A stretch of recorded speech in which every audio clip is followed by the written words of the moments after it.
bienvenue sur Histoire au poil, le podcast au cœur du vivant. Je suis Alizéa, animatrice nature, et dimanche, c'est la journée mondiale pour les adoptions en refuge. À cette occasion, j'ai été interviewer 3 associations de protection animale pour qu'elles nous racontent un petit peu comment elles fonctionnent. Et on commence aujourd'hui avec l'association Oops Co. Une association qui est spécialisée dans les NAC, donc les nouveaux animaux de compagnie. Et aujourd'hui, c'est Anaïs qui répond à nos questions.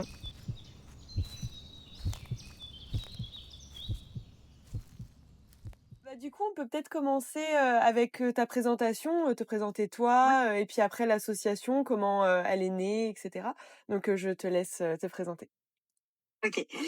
Du coup, moi, c'est Anaïs, donc j'ai 26 ans. Je suis la fondatrice et la présidente de l'association Psyenco. J'ai un parcours, dans les animaux depuis toujours.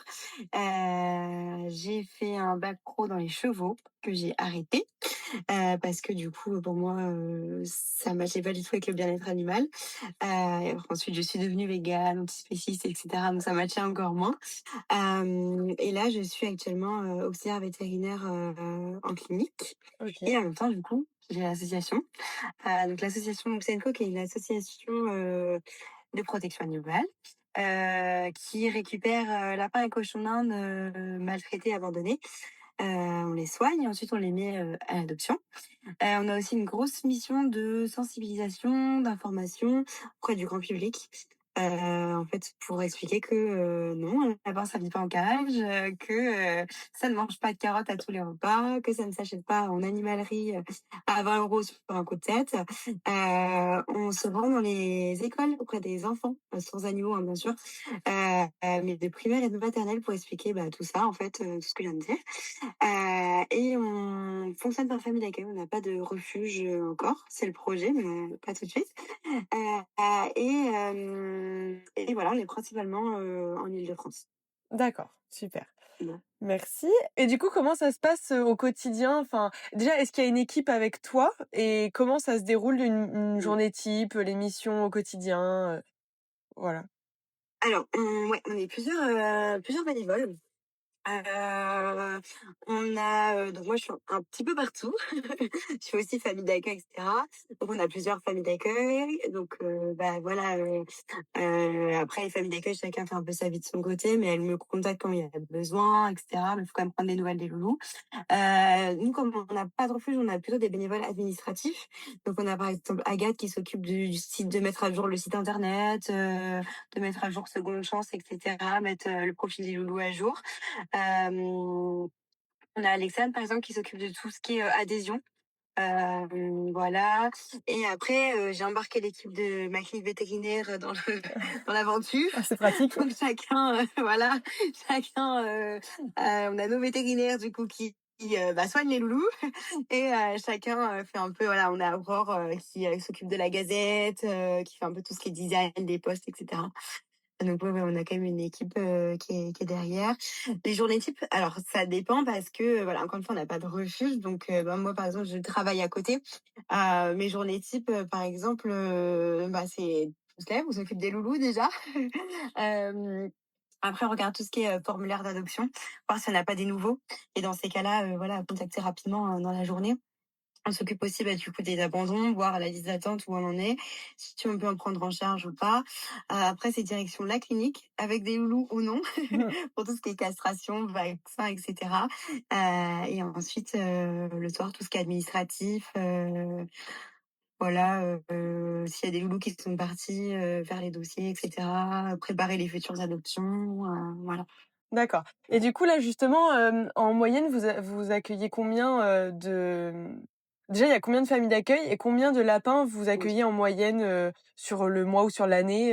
Il y a des chiffres un petit peu pour se rendre Ouais, compte? alors, famille d'accueil, on oscille entre 6 et 7. OK. Ça dépend. Nous, on n'en prend pas beaucoup, à la fois, c'est maximum une dizaine. Pourquoi? Parce que on préfère la «qualité» entre guillemets Mmh.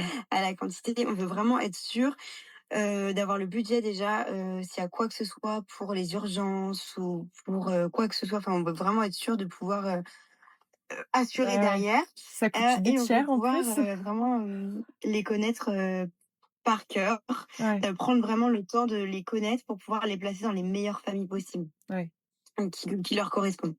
Donc voilà, et en chiffres, bah, en vrai, c'est pas compliqué à calculer. Ça fait 3 ans qu'on existe et on est à 325 prises en charge. Donc en gros, à peu près 105 par an, quoi. Ouais, ouais. 105 D'accord. prises en charge par an. Ah oui, c'est facile à calculer Environ. comme ça. Oui, du coup. OK. Du coup, justement, comment ça se passe une procédure, d'abandon? Enfin, comment ça se passe, quand ils arrivent? Qui vous contacte? Est-ce que c'est des saisies? Est-ce que c'est des gens qui les déposent? Enfin, comment ça se passe? Alors, il y a plusieurs, cas. On a effectivement la cause la plus enfin, le plus courant, c'est les particuliers, qui, n'en veulent plus pour, différentes causes. Généralement, ils remplissent un formulaire de cession sur notre site internet, qui fait office aussi de liste d'attente, et nous, dès qu'on a une place, on les contacte.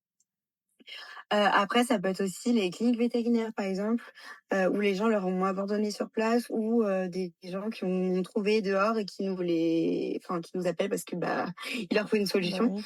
Pareil, des gens qui ont trouvé des lapins dehors qui nous contactent directement par téléphone, parce que, bah, ils peuvent pas les garder. Des saisies aussi, ouais, quand on est appelé, des fois par les forces de l'ordre, directement, pour qu'on puisse, se déplacer, pour aller les chercher. On fait plus trop, mais j'aimerais bien reprendre, c'est les lapins de laboratoire aussi, Ah oui? avec l'association Le Graal.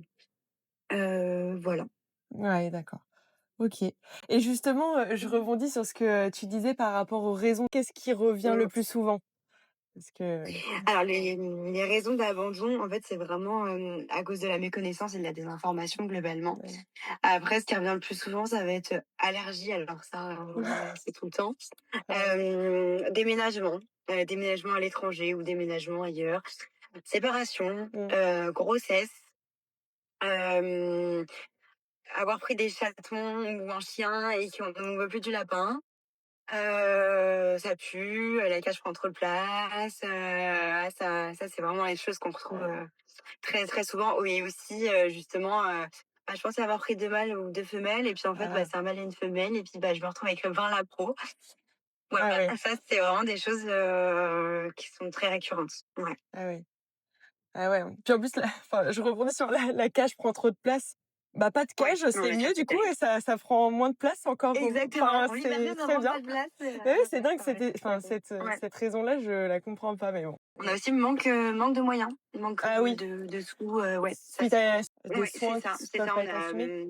on a plusieurs, personnes, voilà, les animaux sont malades et en fait, ils ont pas les moyens de les soigner, et du coup, ils nous contactent pour qu'on puisse les prendre en charge, quoi. Ah Ouais. oui, parce que ça peut vite coûter Ça coûte cher. très cher. Malgré que ce soit des petits animaux, on se dit: «Oh, ça va pas coûter cher chez le vétérinaire» et non, ça veut pas Des fois, ça forcément. coûte même plus cher Voilà. que chez les chiens, ouais, Ouais, ouais. ouais. Et Ouais. quelles, difficultés, vous avez au quotidien, hormis le fait que ce soit déjà compliqué, forcément j'imagine d'accueillir des lapins qui sont abandonnés, enfin des lapins et cochons d'Inde parce que vous avez aussi des cochons d'Inde, Ouais, ouais, voilà. des cochons, ouais. Donc quelles difficultés vous pouvez rencontrer, au quotidien dans cet asso, J'imagine qu'il y en a plusieurs. Oui, déjà le manque de place, manque de place. Fonctionner en famille d'accueil, c'est très bien, ça permet de connaître les loulous. C'est vrai que c'est compliqué, ça limite vraiment la place, ça limite, enfin voilà, on n'a pas forcément, les adoptants, elles peuvent pas venir, faire leur choix au coup de cœur, enfin ça, c'est un petit peu compliqué. Mmh. Donc nous, on voudrait vraiment avoir un refuge, mais voilà, on n'est pas soutenu par les mairies, on n'est pas soutenu, par, qui que ce soit, en fait, donc c'est à nous de nous débrouiller, et du coup, ben, les grosses difficultés qu'on va avoir aussi, c'est les raisons, enfin, financières, quoi, Mmh. Ouais, c'est compliqué de, ouais, les animaux malades, ou même, voilà, juste une stérilisation, un vaccin, une identification, bah, ça monte tout de suite très vite. Donc bah oui. forcément, ben, derrière, c'est compliqué à niveau finance. Et oui, bah, c'est ça, manque de place, et la liste d'attente qui se vidait jamais. En fait, Ah même oui. si on en prenait, on en prend un, il y en a 10 qui s'ajoutent sur la liste d'attente, donc c'est un Ah peu ouais. compliqué. Et du coup, qu'est-ce qui se passe pour ces animaux qui sont en liste d'attente? Enfin, ils restent chez les familles? Comment ça se Alors, passe? des fois, vaut mieux pas y penser, malheureusement, Ouais. parce qu'il y en a, voilà, on essaie de se trouver des solutions, mais des fois, enfin, on peut plus pousser les murs, quoi. Ouais. Donc des fois, oui, il y a des gens qui sont pas pressés. En fait, la liste d'attente, on essaye de faire par ordre de priorité. Mmh. Voilà, si les gens au téléphone nous disent: «Ben, voilà, moi, je peux le garder 1 mois, 2 mois», OK, on va prendre plutôt ceux, où en fait les gens nous disent: «Bah, je vais le lâcher dehors si vous le prenez pas tout de suite», quoi. Ça arrive. Du coup, on essaye de voir avec d'autres associations parce que, bah, on n'est pas les seuls, hein, Mmh. forcément. Voir avec d'autres associations si, s'il y a la place, si eux peuvent faire quelque chose. Voilà. Malheureusement, il y a des fois, on n'a pas de nouvelles, on sait pas, il faut pas trop y penser parce que, Ouais. Bah, oui. ça va être compliqué, ouais. Et du coup, les familles d'accueil enfin, là, vous en cherchez pas d'autres? Vous restez assis sous cette famille d'accueil? Ou vous Alors, en on n'est pas, fermés. Après, c'est vrai que là, ça se passe bien. On a enfin voilà, ça on roule roule? bien, et cetera. La gestion des familles d'accueil, ça peut être compliqué. Donc là, je suis contente, ça roule bien. Après, si vraiment c'est, une famille d'accueil qui est dans le coin et qui peut s'intégrer facilement, oui, on peut, enfin, on n'est pas fermé à l'idée d'en prendre d'autres, effectivement. D'accord. Et vous avez des familles d'accueil d'urgence ou pas? Enfin, justement, dans ces situations où il y a vraiment, plus de Alors, place et comment ça se passe? du coup, j'ai la chance effectivement de travailler en clinique vétérinaire et d'avoir une équipe qui est juste Ah incroyable. ouais, Et du coup, la place de les places de famille d'accueil d'urgence, ça va être la clinique, honnêtement. d'accord. Voilà, où j'ai la chance d'avoir, une directrice de clinique et mes collègues qui me laissent, laisser les loulous là-bas en cas d'extrême urgence. Donc Ah, c'est génial. c'est la place d'urgence. Voilà. Ouais, de pouvoir s'appuyer dessus, c'est vraiment, bah, c'est rassurant, je pense aussi pour Ouais. toi, pour, les bénévoles de Ah bah, c'est l'asso, super important. Bah, oui, oui. Honnêtement, on n'aurait pas, cette clinique-là, donc Alliance Vet, je pense que ça serait très compliqué. Et du coup, là, on était un petit peu sur le négatif. Maintenant, Ouais. est-ce qu'on peut, discuter un petit peu de l'adoption, la procédure d'adoption, par exemple? Comment ça se passe? Alors, du coup, on a tous nos petits loulous qui sont, présents sur le site internet, sur Seconde Chance. On fait plein de publications sur les réseaux, et cetera. Quand les personnes pensent, être prêtes et pensent pouvoir correspondre à un loulou, ils vont sur le site et ils vont remplir un questionnaire. Voilà, ça va être un questionnaire, bah, pourquoi voulez-vous adopter? Est-ce que vous avez des solutions pour les vacances déjà? Combien êtes-vous dans le foyer? Et cetera.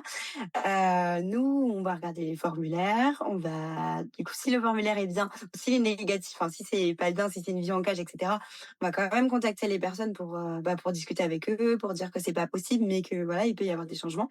Et si le formulaire est bien, du coup, on appelle. Mmh. Donc on a un entretien qui est assez long pour parler d'eux, pour parler, de l'animal en particulier ou s'ils savent pas qui veulent adopter, savoir, qui pourrait correspondre. Et ensuite on les envoie, vers la famille d'accueil, où est le petit lapin ou la petite lapine. La famille d'accueil appelle, reparle, du caractère, et cetera, pour voir si vraiment ça peut correspondre. Et ensuite, il y a une première visite, pour voir s'il y a le coup de cœur, et tout ça. Et ensuite, ben, visite pour récupérer, l'animal. OK. Et vous faites des, Voilà. ça se fait dans certaines assos, des séances d'essai, enfin des pas des séances d'essai, des périodes d'essai plutôt? Ouais, Ouais? famille d'accueil en vue d'adoption. Ouais. Ouais, on en fait, alors ça dépend de l'animal, en fait.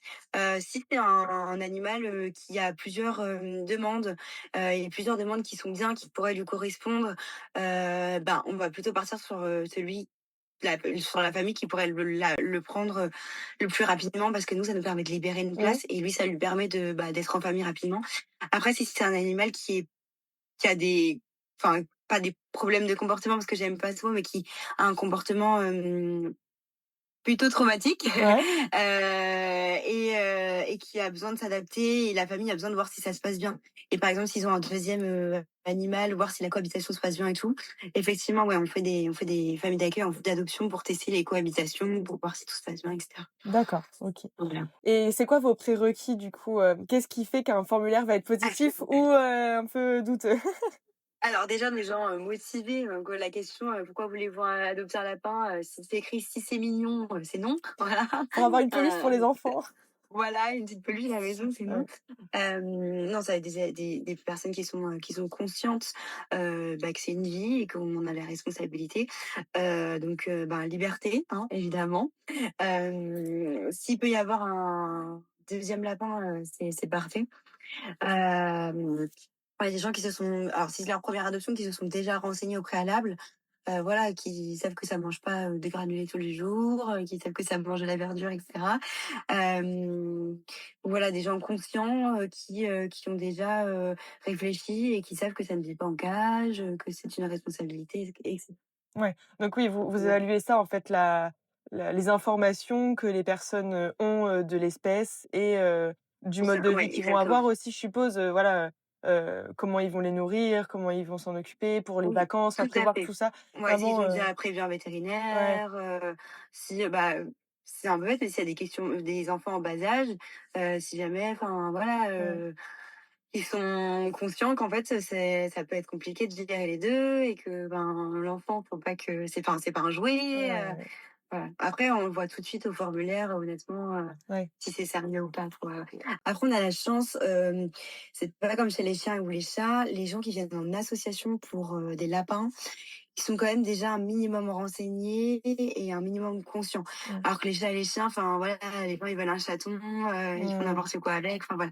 Là, c'est quand même des gens qui sont déjà un minimum, Ouais, qui ont renseignés. déjà Ouais. fait, la démarche de se renseigner, savoir Ouais, s'il y avait des assos qui étaient spécialisés dans oui. les lapins parce que, par exemple, des grosses assos, comme la SPA, ont pas Mmh. forcément des NAC, Mmh. donc c'est vrai qu'il Tout à fait. il faut trouver surtout, à Paris, enfin dans la région parisienne, je sais pas s'il y a beaucoup d'assos, mais en tout cas moi j'habite en Charente-Maritime et il y en a pas Ouais. 50 À donc Paris, ouais, pas grand monde, ouais. ouais voilà, Mmh. donc c'est Mmh. compliqué et c'est vrai que si quelqu'un fait la démarche, ça veut dire qu'il a déjà, s'est déjà Tout à fait. renseigné et qu'il est dans cette démarche de vouloir adopter en asso et c'est bien. Et du coup, quel serait, le conseil, à donner à une famille qui hésite encore à adopter en association? Enfin, quel serait, voilà, les conseils que tu pourrais leur donner ou, le point positif d'adopter en asso? Enfin, voilà. En asso, ouais. Alors du coup, vraiment adopter en asso par rapport, à adopter ailleurs, c'est que déjà, on sauve pas un animal, on en sauve 2 parce que, bah, il y a celui, qu'on prend et il y a celui, qui peut arriver grâce à la place qui est libérée. Eh oui. Donc déjà c'est trop top. Ensuite les animaux d'assaut, ben, ils ont déjà vu le vétérinaire, ils sont stérilisés, vaccinés, alors oui, ça peut paraître, cher en frais d'adoption, mais en fait, ça va vraiment être, rien comparé à si on prend un lapin qui n'a rien du tout, ça va être, 2 fois, voire 3 fois le prix, quoi. Donc, Ouais. déjà, tout ce qui est véto, c'est fait, et savoir que l'argent qu'on donne en frais d'adoption, ça va être, bah, du coup, encore pour aider d'autres petits loulous, qui vont être là, Mmh. plus tard, donc ça, c'est plutôt cool, et ensuite en association, on connaît les caractères, donc du coup, on va jamais, ouais, si c'est une famille, qui a pas d'extérieur et que c'est un lapin qui a besoin d'un extérieur, on va dire: «Bah non, je suis désolée, il vous faut plutôt celui-là ou plutôt celui-là». Donc ça va vraiment, enfin, on va donner, enfin, on va faire adopter le bon animal, quoi. Mmh. Donc ça, c'est plutôt cool, c'est pas forcément ce qu'il y a ailleurs. Ouais. Donc voilà, c'est surtout ça. Ouais, c'était ça les conseils que je donnerais, Mmh. effectivement. Et puis c'est vrai que l'association, Adopter en asso, c'est vraiment un cercle vertueux comme tu dis. Enfin, pour résumer ça, en Ouais. fait, c'est vraiment, on libère une place pour, un autre loulou et en fait on «sauve» entre guillemets un loulou. Enfin, voilà, c'est comme un cercle Mmh vertueux où on se dit: «On rentre mh. là-dedans, c'est que du bonheur, quoi, c'est positif, Bah, dans exactement. tous les Ouais, sens». tout à fait. Et du coup, est-ce que tu aurais, une histoire d'un animal qui est passé par l'assaut, qui t'a touché ou que tu aimerais raconter aux personnes qui nous écoutent? Ouais, bah, la petite Ciel, du coup, c'est devenu notre mascotte. Ciel, c'est une lapine, bah, ça fait 1 an maintenant qu'elle est là, que, du coup, on a adoptée, qu'on garde avec nous. En fait, l'histoire de Ciel, c'est que, bah, justement, je sortais du travail et là, j'ai la police qui m'appelle en me disant qu'il y a une saisie, du coup, dans le coin, que, tous les chats ont été récupérés. Par contre, les lapins, enfin, il y a personne, quoi. Donc, si on pouvait venir en prendre quelques-uns, voilà, saisie pour maltraitance. Donc, du coup, ni une ni deux, on est partis. Et effectivement, donc, on est rentré dans les locaux de la saisie. Et donc, effectivement, il y avait énormément de lapins. Voilà, dans une pièce, enfin, c'était catastrophique, je saurais même pas décrire, enfin, c'est vraiment, ce qu'on voit, voilà, enfin, une grosse saisie, quoi, l'urine partout, des excréments partout, pas de nourriture, pas d'eau, enfin, dans le noir, vraiment terrible. Et en fait, du coup, il y avait énormément de lapins, il y en avait plus de 40. Et bon, on s'était dit, bon, on n'en prend pas plus de 2 à la base. Sauf qu'en fait, enfin, il y avait de tout âge, hein, parce que personne n'était stérilisé, donc il y avait des petits, des Mmh. grands. Et en fait, il y a des bébés qui ont commencé à rentrer dans les caisses de transport, donc on s'est dit: «Bon, bah, on sécurise tous les petits bébés». Et en fait, je vois, quand je rentre dans la pièce, je vois une lapine, dans un état, enfin, c'était vraiment la pire, un état pas possible, un œil, énorme, la tête penchée, enfin un poil, enfin de base elle était blanche, mais là elle était quasi noire, remplie de pouces et tout. Et du coup, je me dis: «Oh non, enfin, ça va être compliqué de la sauver, puis les frais, et puis, enfin non, je la prends pas». Et en fait, une seconde après, je l'avais dans la main et c'est bon, je la garde. On la prend, donc au final, mon côté asso est très vite ressorti. Donc, effectivement, je l'ai prise et je me suis dit: «Bon, bah, on tente», voilà. On est parti tout de suite à la clinique. Et en fait, on savait pas trop ce que c'était cette masse et tout. Et on s'est dit: «Bon, bah, de toute façon, on n'a pas le choix. On l'endort, on fait l'anesthésie, puis on voit. Et puis si c'est une tumeur ou quoi que ce soit, on la réveille pas, quoi». Mmh. Et puis au final, elle va très bien. Donc on lui a retiré l'œil, hein. Là, elle vit sa meilleure vie et du coup, enfin, c'est une histoire qui est quand même, enfin, remplie d'espoir. Du coup, elle s'appelle Ciel parce qu'on pensait vraiment qu'elle allait pas s'en Ah sortir. oui. On s'est dit: «Bon, bah, elle va monter au ciel, on l'appelle Ciel et tout». Pas du tout, Elle pas est du encore tout. là. Et en fait, c'est vraiment une histoire qui est remplie d'espoir, comme quoi il faut jamais abandonner et puis, enfin, faut jamais laisser une personne sur le côté. Voilà, mon Mmh. premier réflexe, c'était: «Oh non, je la prends pas». Puis au final, enfin, c'est la seule des 6 qu'on a récupérées qui s'en est sortie, donc Oui, comme ouais, faut quoi. jamais Mmh. abandonner et ça peut, enfin, du coup, c'est la porte-parole de l'association, c'est la petite mascotte, Oui, c'est génial. qui pète son visage, partout, voilà. Donc ça, c'est sa petite histoire, ouais. C'est une belle histoire, Ciel. Ouais, tout à fait, tout à fait. Eh ben, merci. En tout cas, on aura fini sur une bonne note comme ça. Oui, Et une note positive. voilà, c'est ça, il faut. Et du coup, pour finir, est-ce que, tu peux nous dire comment on peut vous aider pour l'asso? Et Alors, après, où vous trouver sur les réseaux? Enfin voilà, donner un petit peu, ouais. voilà. Alors, bah, déjà nous aider, ça va être de parler de nous, Mmh. qu'on puisse se faire connaître parce que, bah, si on se fait connaître forcément, on pourra sensibiliser plus de monde, pour éviter, les abandons, et on donnera plus de visibilité aux loulous qui cherchent une famille, en fait. Donc, nous, ça, c'est vraiment notre but, faire adopter des loulous dans des bonnes familles. Donc déjà juste partager nos posts ou, nos flyers ou juste parler de nous, déjà, c'est top. Du coup, on est très, actifs sur Instagram, donc c'est association-Upsenco. Un petit peu sur Facebook, on a le site internet, donc upsenco.fr. Voilà. Et puis après, ça va être, bah, si vous êtes dans région parisienne et que vous êtes famille d'accueil aussi, ça peut se faire. Bah, les dons financiers, hein, je sais que la période n'est pas facile, Oui. mais voilà, juste, bah, nous déjà 1 €, ça nous aide. On se dit, si tout le monde donnait 1 €, Bah enfin, oui. ça permettrait de faire de grandes choses. Donc voilà comment les gens peuvent nous aider. OK. Et les dons, alimentaires, foin, litière, Alors non? oui, aussi, ouais, Aussi? ouais, tout à fait, foin, alors ça, c'est ce qui parle le plus vite, donc Mmh. évidemment, on en a besoin. Foin, litière, et après, nous, du coup, ils sont pas trop granulés, on en a quand même pour ceux qui sont pas habitués. Mais sinon, c'est, marché et primeur, tous les Génial. 2 jours. Donc voilà. Ils sont bien nourris, c'est bien. Oui, bah, oui, oui, il faut. C'est génial. Voilà. OK. Bah, en tout cas, merci beaucoup Anaïs pour, ce temps. Merci Est-ce à que toi tu as un surtout. dernier mot à dire ou on finit là-dessus et on finit sur l'histoire de Ciel? On finit sur l'histoire de ciel, je C'est pense que c'est génial. c'est génial alors, super. Bah, je vais te laisser. Merci beaucoup pour ton temps et Super, bah, puis, merci à toi surtout. avec plaisir. Ça m'a fait plaisir de te rencontrer et pouvoir parler de toi. Et voilà pour cette interview avec Anaïs de Hoops Co. J'espère que ça t'a plu. Et on se retrouve samedi pour l'interview d'Oriane de l'association Les Ailes d'Ava, qui est formée en communication animale. Et dimanche avec Alicia, qui est responsable du refuge de la Métairie, un refuge qui recueille les animaux de ferme ou de laboratoire ou d'abandon de particuliers. Si tu as envie d'écouter ces interviews, rendez-vous du coup ce week-end. N'oublie pas d'activer la cloche pour recevoir la notification dès la sortie de l'épisode. Et si tu aimes ce podcast et que tu as envie de le soutenir, merci de t'abonner et d'en parler autour de toi. C'est très important pour moi. Belle journée à toi et je te dis à bientôt. Mmh.